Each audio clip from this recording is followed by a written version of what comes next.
Nouvelle chronique stéphanoise aujourd'hui en ce mois de mai avec l'œuvre brisée de Francesco Cremonese, la Vénus au navet.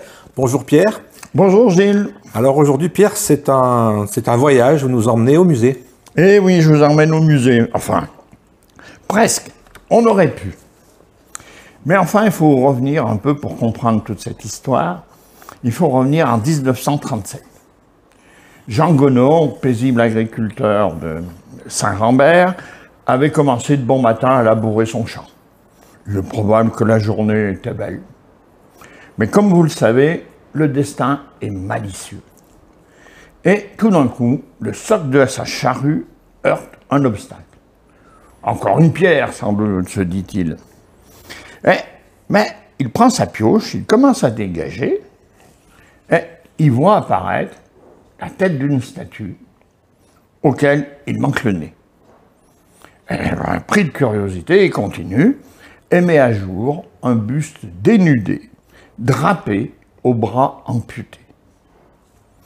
Alors aussitôt, il dételle la charrue, retourne à la ferme et crie à son épouse « Antoinette, je crois que je viens de déterrer la Joconde. » Le lendemain, il fait constater sa découverte. Et on transporte dans la cuisine du cultivateur, sur un socle de bois, cette statue qu'on recouvre d'un drapé rouge et qu'on nomme la Vénus de Brizay. Et bien entendu, elle commence à attirer une foule d'admirateurs. Et là, c'est la célébrité. Eh oui, on vient de loin pour la contempler. Alors on paye 20 sous d'entrée. Pour admirer un tel chef-d'œuvre, c'est pas cher. Et puis Gonod se dit, après tout, il faudrait que je fasse un peu, regarder un peu ce que c'est que cette statue. Et il prévient un archéologue, Jean Renaud, qui est membre de la Société savante locale, comme vous le savez, la Diana de Montbrison. Et sur la base de photographies, il prévient d'autres hellénistes éminents, dont Mario Meunier, et puis des membres de l'Académie des Belles Lettres, et enfin Alexandre Philadelphéus, directeur du Musée national archéologique d'Athènes. Et tous ces gens sont formels. Cette statue date de la fin du IIe siècle. Pourquoi? Parce que la coiffure ressemble à celle de l'impératrice Faustine la Jeune, précise-t-il. Et ils estiment que cette Vénus est de style néo-attique, est la copie d'une Aphrodite grecque. Alors, bien sûr, non seulement il y a des curieux qui viennent, mais il y a une foule d'experts qui viennent étudier sous tous ses angles la statue en question. Certains prétendent même que Phidias ou Praxitèle pourraient en être les auteurs. Des cas arrivent de toute la région. Et les voisins, pas fous, installent une buvette. Et à ce moment-là, c'est la politique qui s'en mêle. Et oui, parce que la découverte, évidemment, agite le monde médiatique. Les journaux, les revues, on écrit des articles, etc. Et à la fin, le ministre de l'Éducation nationale demande un rapport qui lui est remis le 18 mai. Et ce jour, le président de la République, Albert Lebrun, prend un décret qui classe la Vénus comme monument historique. Inestimable. Absolument. Mais, comme toujours, il y a un hic. Eh oui, eh oui, eh oui, eh oui. Il y a un hic. Et il y a même un gros hic. Parce que l'hebdomadaire communiste Reflet affirme qu'il s'agit d'une supercherie. Cette statue ne serait nullement attique ni antique, mais l'œuvre d'un sculpteur stéphanois nommé Francesco Cremonese. Et il posséderait même les parties manquantes. Exactement. Mais l'artiste, c'est un artiste. Il est né en 1907 près de Venise. Il a suivi des cours à l'école des Beaux-Arts de Saint-Étienne. Il fut même un temps l'élève du sculpteur Rochette. Et il avait imaginer un stratagème pour accroître sa notoriété. Parce qu'il faut préciser qu'il avait connu l'échec déjà à Paris. Oui, c'est vrai qu'à Paris, il avait plutôt vivoté. Donc, il fait venir du marbre de Carrare sur ses économies, donc un bel investissement. Il passe 3 ans à sculpter la statue.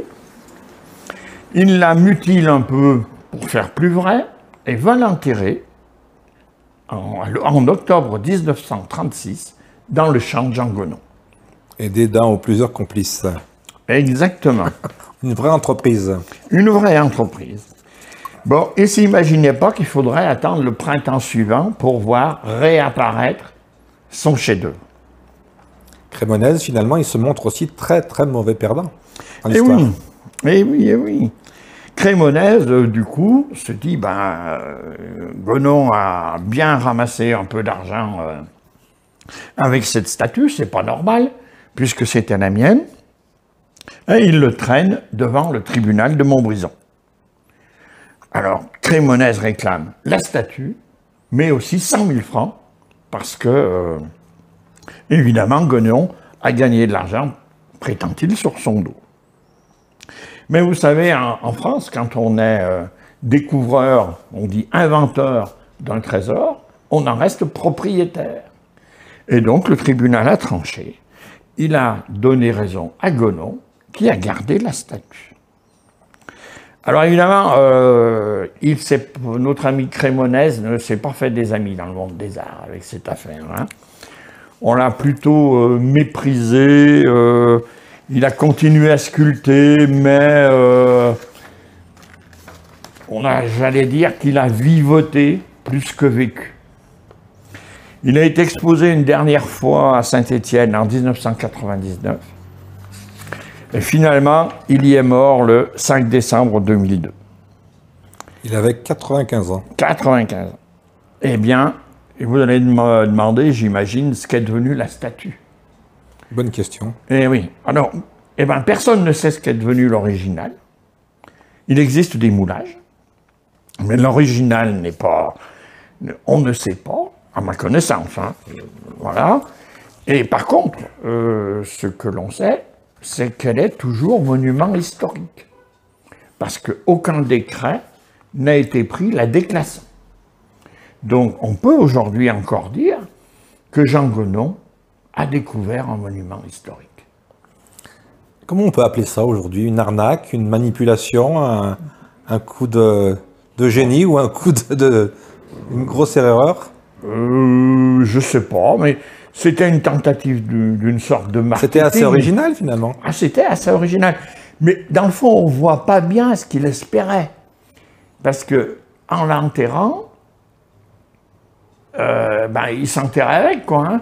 Puisque s'il n'en était pas l'auteur, quel était l'intérêt de l'avoir enterré, quoi. Je dois dire, on a beaucoup de mal à comprendre le mécanisme intellectuel qui l'a conduit là, quoi, finalement. C'est peut-être des réflexes d'une autre époque aussi. Tout à fait. On est en 36.